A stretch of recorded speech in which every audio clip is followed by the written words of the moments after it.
Hi friends, welcome to ತನು ಸ್ವಯಂ ಅಡುಗೆ. ಇವತ್ತಿನ ದಿನ ಬ್ರೆಡ್ಡನ್ನು ಬಳಸ್ಕೊಂಡು ಒಂದು ಸಖತ್ ಟೇಸ್ಟಿಯಾಗಿರುವಂಥ ಸ್ನ್ಯಾಕ್ಸ್ ಮಾಡೋದು ನೋಡೋಣ. ಬನ್ನಿ ಹೇಗೆ ಮಾಡೋದು ಅಂತ ನೋಡೋಣ. ಒಂದು ಪ್ಯಾನ್ ಬಿಸಿ ಇಟ್ಕೊಂಡಿದ್ದೀನಿ. ಇದಕ್ಕೆ ಒಂದು ಸ್ಪೂನಷ್ಟು ಎಣ್ಣೆ ಹಣ್ಣು ಹಾಕ್ಕೊಂಡಿದ್ದೀನಿ. ಒಂದು ಈರುಳ್ಳಿನ ಸಣ್ಣದಾಗಿ ಕಟ್ ಮಾಡ್ಕೊಂಡು ಹಾಕ್ಕೊಂಡಿದ್ದೀನಿ. ಹಾಗೆಯೇ ಕ್ಯಾರೆಟ್ ಒಂದನ್ನು ಹಾಕ್ಕೊಂಡಿದ್ದೀನಿ. ಸ್ವಲ್ಪ ಹಸಿಮೆಣಸಿನ್ಕಾಯಿ, ಒಂದು ಹಸಿಮೆಣಸಿನ್ಕಾಯಿ, ಹಾಗೆ ಶುಂಠಿ ಬೆಳ್ಳುಳ್ಳಿ ಪೇಸ್ಟು 1 ಟೀ ಸ್ಪೂನಷ್ಟು ಹಾಕ್ಕೊಂಡಿದ್ದೀನಿ. ಚೆನ್ನಾಗಿ ಫ್ರೈ ಮಾಡ್ಕೋಬೇಕು. ಶುಂಠಿ ಬೆಳ್ಳುಳ್ಳಿ ಸ್ಮೆಲ್ ಏನಿರುತ್ತೆ ನೋಡಿ, ರಾ ಸ್ಮೆಲ್ ಅದೆಲ್ಲ ಹೋಗೋವರೆಗೂ ಫ್ರೈ ಮಾಡ್ಕೊಳ್ಳಿ. ಇದಾದಮೇಲೆ ಒಂದು ಚಿಕ್ಕ ಟೊಮೆಟೊ ಕೂಡ ಸಣ್ಣದಾಗಿ ಕಟ್ ಮಾಡಿಕೊಂಡು ಹಾಕ್ಕೊಂಡಿದ್ದೀನಿ. ಸ್ವಲ್ಪ ಉಪ್ಪನ್ನು ಸೇರಿಸ್ಕೊಳ್ಳಿ ಟೊಮೆಟೊ ಹಾಕಿದ ತಕ್ಷಣ. ಹಾಗೆಯೇ ಅರಿಶಿನ ಪುಡಿ ಒಂದು ಅರ್ಧ ಟೀ ಸ್ಪೂನಷ್ಟು ಹಾಕ್ಕೊಂಡಿದ್ದೀನಿ. ಹಾಕ್ಕೊಂಡಿದ್ದೀರ ಚೆನ್ನಾಗಿ ಬಾಡಿಸ್ಕೋಬೇಕು. ಆ ಟೊಮೆಟೊ ಎಲ್ಲ ಸಾಫ್ಟ್ ಆಗೋವರೆಗೂ ಫ್ರೈ ಮಾಡಿದ್ರೆ ಸಾಕಾಗುತ್ತೆ. ಇವಾಗ ನೋಡಿ, ಸಣ್ಣದಾಗಿ ಕಟ್ ಮಾಡ್ಕೊಂಡಂಥ ಪನ್ನೀರನ್ನು ಕೂಡ ಇದಕ್ಕೆ ಹಾಕ್ಕೊಳ್ತಾ ಇದ್ದೀನಿ ನಾನು. ಹಾಗೆಯೇ ಚಿಲ್ಲಿ ಫ್ಲೇಕ್ಸು 1 ಟೀ ಸ್ಪೂನಷ್ಟು ಹಾಕ್ಕೊಂಡಿದ್ದೀನಿ. ಚಿಲ್ಲಿ ಫ್ಲೇಕ್ಸ್ ಆಪ್ಷನಲ್ಲು ಇದ್ದರೆ ಹಾಕ್ಕೊಳ್ಳಿ, ಇಲ್ಲಾಂದರೆ ಸ್ಕಿಪ್ ಮಾಡ್ಬೋದು. ಇದನ್ನು ಚೆನ್ನಾಗಿ ಫ್ರೈ ಮಾಡ್ಕೋಬೇಕು. ಇದೊಂಥರ ಡಿಫ್ರೆಂಟ್ ಆಗಿರುವಂಥ ಸ್ನ್ಯಾಕ್ಸ್ ಫ್ರೆಂಡ್ಸ್. ಖಂಡಿತ ನೀವು ಕೂಡ ಇದನ್ನು ನೋಡಾದ್ಮೇಲೆ ನಿಮ್ಮ ಮನೆಯಲ್ಲಿ ಮಾಡ್ಕೊಳ್ಳಿ. ಮಕ್ಕಳಂತೂ ತುಂಬಾ ಇಷ್ಟಪಡ್ತಾರೆ, ನಿಮಗೂ ಕೂಡ ಇಷ್ಟ ಆಗುತ್ತೆ. ಒಂಥರ ಡಿಫ್ರೆಂಟ್ ಟೇಸ್ಟಿಯಾಗಿರುತ್ತೆ ನೋಡಿ. ಪೆಪ್ಪರ್ ಪೌಡ್ರು 1 ಟೀ ಸ್ಪೂನಷ್ಟು, ಹಾಗೆಯೇ ಗರಂ ಮಸಾಲ ಕೂಡ 1 ಟೀ ಸ್ಪೂನಷ್ಟು ಹಾಕ್ಕೊಂಡಿದ್ದೀನಿ. ಹಾಕ್ಕೊಂಡು ಈ ಥರ ಮಿಕ್ಸ್ ಮಾಡ್ಕೊಳ್ತಾ ಲೋ ಫ್ಲೇಮಲ್ಲಿ ಇಟ್ಕೊಂಡು ಫ್ರೈ ಮಾಡ್ಕೋಬೇಕು. ಜಾಸ್ತಿ ಏನು ಫ್ರೈ ಮಾಡೋದು ಬೇಕಾಗಿಲ್ಲ, ಜಸ್ಟ್ ಟ್ರಾನ್ಸ್ಪರೆಂಟಾಗಿ ಫ್ರೈ ಆದರೆ ಸಾಕು. ಇದನ್ನು ಇವಾಗ ಒಂದು ಬೇರೆ ಮಿಕ್ಸಿಂಗ್ ಬೌಲ್ಗೆ ತೆಗಿತಾ ಇದ್ದೀನಿ. ಚೆನ್ನಾಗಿ ಫ್ರೈ ಆಗಿದೆ.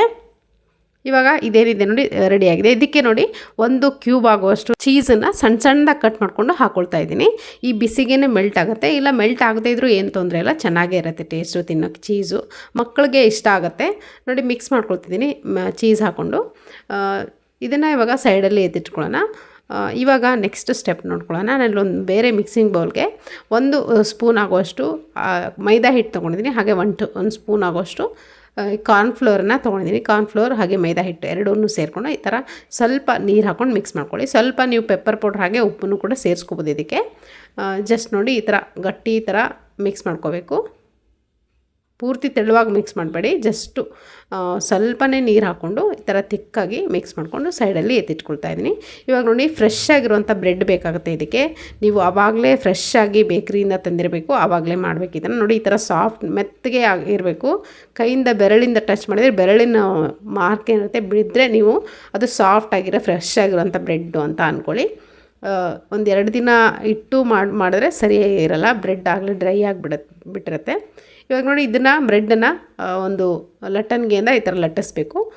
ಲಟ್ಟಿಸಾದ್ಮೇಲೆ ನೋಡಿ, ಸಾಫ್ಟ್ ಆಗುತ್ತೆ ಬ್ರೆಡ್ಡು, ಅಂದರೆ ಪೂರ್ತಿ ಅಂಟ್ಕೊಂಡ್ಬಿಡುತ್ತೆ ಬ್ರೆಡ್ಡು.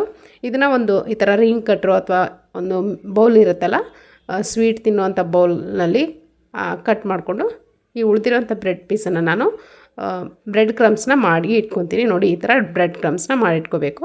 ಮಿಕ್ಸರ್ ಜಾರಲ್ಲಿ ಹಾಕ್ಕೊಂಡು ತಿರುಗಿಸ್ರೆ ಈ ಥರ ಪುಡಿ ಪುಡಿ ಆಗುತ್ತೆ. ಅದು ಬ್ರೆಡ್ ಕ್ರಮ್ಸ್ ಆಗಿ ನಾವು ಯೂಸ್ ಮಾಡ್ಬೋದು. ನೋಡಿ, ಇದೇ ಥರ ಬ್ರೆಡ್ಗಳನ್ನು ಒಂದು 3-4 ಬ್ರೆಡ್ಗಳನ್ನು ನಾನು ಮಾಡ್ಕೊಂಡು ಇಟ್ಕೊಂಡಿದ್ದೀನಿ. ಇದನ್ನು ಇವಾಗ ಆವಾಗಲೇ ಮಾಡಿ ಇಟ್ಕೊಂಡಿದ್ವಲ್ಲ ಸ್ಲರ್ರಿ, ಮೈದಾ ಹಾಗೆ ಕಾರ್ನ್ಫ್ಲೋರ್ ಹಾಕ್ಕೊಂಡು ಅದರಲ್ಲಿ ಡಿಪ್ ಮಾಡ್ಕೊಳ್ತಾ ಇದ್ದೀನಿ. ನೋಡಿ, ಈ ಥರ ಡಿಪ್ ಮಾಡ್ಕೊಂಡಾದಮೇಲೆ ನಾನು ಬ್ರೆಡ್ ಕ್ರಮ್ಸ್ ಏನು ಮಾಡಿಟ್ಕೊಂಡಿದ್ದೆ ಉಳಿದಿರೋಂಥ ಬ್ರೆಡ್ಡಲ್ಲಿ ಅದರಲ್ಲಿ ಕೂಡ ಡಿಪ್ ಮಾಡಬೇಕು. ಮೈದಾ ಹಿಟ್ಟಿನ ಸ್ಲರ್ರಿಯಲ್ಲಿ ಡಿಪ್ ಮಾಡಾದಮೇಲೆ ಬ್ರೆಡ್ ಕ್ರಮ್ಸ್ನಲ್ಲೂ ಕೂಡ ಡಿಪ್ ಮಾಡ್ಕೋಬೇಕು. ಇದೊಂಥರ ಡಿಫ್ರೆಂಟ್ ಆಗಿರುವಂಥ ಸ್ನ್ಯಾಕ್ಸು. ಖಂಡಿತ ನೀವು ಕೂಡ ನಿಮ್ಮನೇಲಿ ನೋಡಿಕೊಂಡು ಮಾಡ್ಕೊಳ್ಳಿ, ತುಂಬ ಚೆನ್ನಾಗಿರುತ್ತೆ, ಮಕ್ಕಳಿಗೆ ತುಂಬ ಇಷ್ಟ ಆಗುತ್ತೆ. ಇವಾಗ ಇದೇ ಥರ ಎಲ್ಲವನ್ನು ನಾನು ಆ ಸ್ಲರ್ರಿನಲ್ಲಿ ಡಿಪ್ ಮಾಡಿ, ಹಾಗೆಯೇ ಬ್ರೆಡ್ ಕ್ರಮ್ಸ್ನಲ್ಲೂ ಕೂಡ ಡಿಪ್ ಮಾಡಿ ಒಂದು ಪ್ಲೇಟಲ್ಲಿ ಸೆಟ್ ಮಾಡ್ಕೊಂಡು ಇಟ್ಕೊಳ್ತೀನಿ. ಇವಾಗ ನೋಡಿ, ಎಲ್ಲವೂ ರೆಡಿಯಾಗಿದೆ. ಎಣ್ಣೆ ಕೂಡ ಕಾಯ್ದಿದೆ.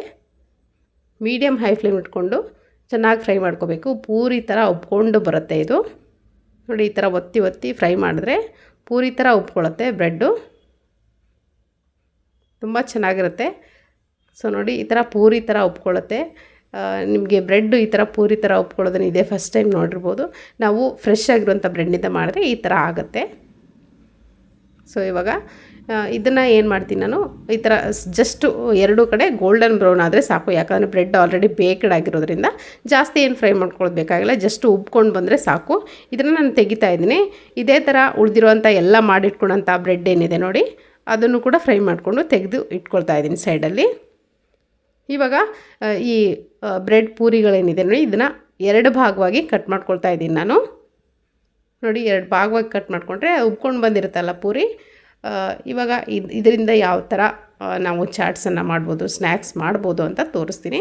ಈಗ ನೋಡಿ, ನಡುವೆ ಏನಿರುತ್ತೆ ನೋಡಿ, ಉಬ್ಕೊಂಡು ಬಂದಿರುತ್ತಲ್ಲ, ಅದನ್ನು ನೋಡಿ ಈ ಥರ ಕೈಯಿಂದ ಬಿಡಿಸ್ಕೋಬೇಕು. ಸೊ ನೋಡಿ ತುಂಬಾ ಬಿಸಿ ಇದೆ, ಹಾಗಾಗಿ ನಿಧಾನವಾಗಿ ಮಾಡ್ಕೊಳ್ತಾ ಇದ್ದೀನಿ. ನೀವು ಪೂರ್ತಿ ತಣ್ಣಗಾದ್ಮೇಲಾದರೂ ಮಾಡ್ಕೋಬೋದು. ತಣ್ಣಗಾದ್ಮೇಲೆ ಮಾಡೋಕ್ಕಿಂತ ಬಿಸಿ ಇರೋವಾಗಲೇ ಈ ಥರ ಬಿಡಿಸ್ಕೊಂಡ್ರೆ ಬೇಗನೆ ಬಿಟ್ಬಿಡುತ್ತೆ. ಹಾಗಾಗಿ ಬಿಸಿ ಇರೋವಾಗಲೇ ಈ ಥರ ಬಿಡಿಸ್ಕೊಳ್ಳಿ. ಸೊ ನೋಡಿ ಇವಾಗ ಇದೇ ಥರ ನಾನು ಎಲ್ಲನೂ ಕಟ್ ಮಾಡಿಕೊಂಡು 2 ಭಾಗವಾಗಿ ನಡುವೆ ಬಿಡಿಸಿ ಇಟ್ಕೊಳ್ತೀನಿ. ಉಬ್ಕೊಂಡು ಬಂದಿರುತ್ತೆ, ಏನು ಜಾಸ್ತಿ ಸಮಯ ತಗೊಳ್ಳಲ್ಲ. ನೋಡಿ ನಿಧಾನವಾಗಿ ಬಿಡಿಸ್ಕೊಂಡು ಇದೇ ಥರ ಎಲ್ಲ ಬ್ರೆಡ್ ಪೀಸ್ಗಳು ನಾನು ಈ ಥರ ಬಿಡಿಸ್ಕೊಂಡು ಇಟ್ಕೊತೀನಿ. ಇವಾಗ ಈ ಬಿಡಿಸಿಟ್ಕೊಡೋಂಥ ಬ್ರೆಡ್ ಪೂರಿಗಳ ನಡುವೆ ಏನಿದೆ ನೋಡಿ, ಸ್ಟಫಿಂಗ್ ಏನು ಮಾಡಿ ಇಟ್ಕೊಂಡಿದ್ದೀವಲ್ಲ ಆವಾಗಲೇ ಆ ಸ್ಟಫಿಂಗನ್ನು ಹಾಕ್ಕೊಳ್ತಾ ಇದ್ದೀನಿ ನಾನು. ಇದೊಂಥರ ಡಿಫ್ರೆಂಟ್ ಆಗಿರುವಂಥ ಸ್ನ್ಯಾಕ್ಸ್ ಅಂತ ಹೇಳ್ಬೋದು. ಖಂಡಿತವಾಗ್ಲೂ ನೀವು ಕೂಡ ಫ್ರೆಶ್ ಆಗಿ ಬ್ರೆಡ್ ತಂದಾಗ ಮಕ್ಕಳಿಗೆ ಮಾಡಿಕೊಡಿ. ಈವ್ನಿಂಗ್ ಸ್ನ್ಯಾಕ್ಸ್ಗೆ ತುಂಬ ಇಷ್ಟಪಟ್ಟು ತಿಂತಾರೆ. ಇವಾಗ ನೋಡಿ ಇದೇ ಥರ ಎಲ್ಲವನ್ನು ಸ್ಟಫ್ ಮಾಡಿಕೊಂಡು ಮೇಲ್ಗಡೆ ಮಯೋನೀಸ್ ಹಾಗೆ ಕೆಚಪ್ನ ಈ ಥರ ಹಾಕ್ಕೊಂಡು ಸರ್ವ್ ಮಾಡಿದರೆ ತುಂಬಾ ಚೆನ್ನಾಗಿರುತ್ತೆ. ಖಂಡಿತ ಇವತ್ತಿನ ಈ ರೆಸಿಪಿ ನಿಮಗೆ ಇಷ್ಟ ಆಗಿದೆ ಅಂದ್ಕೊಳ್ತೀನಿ. ಇಷ್ಟ ಆದರೆ ಒಂದು ಲೈಕ್ ಮಾಡಿ ಹಾಗೆ ಶೇರ್ ಮಾಡಿ. Thank you.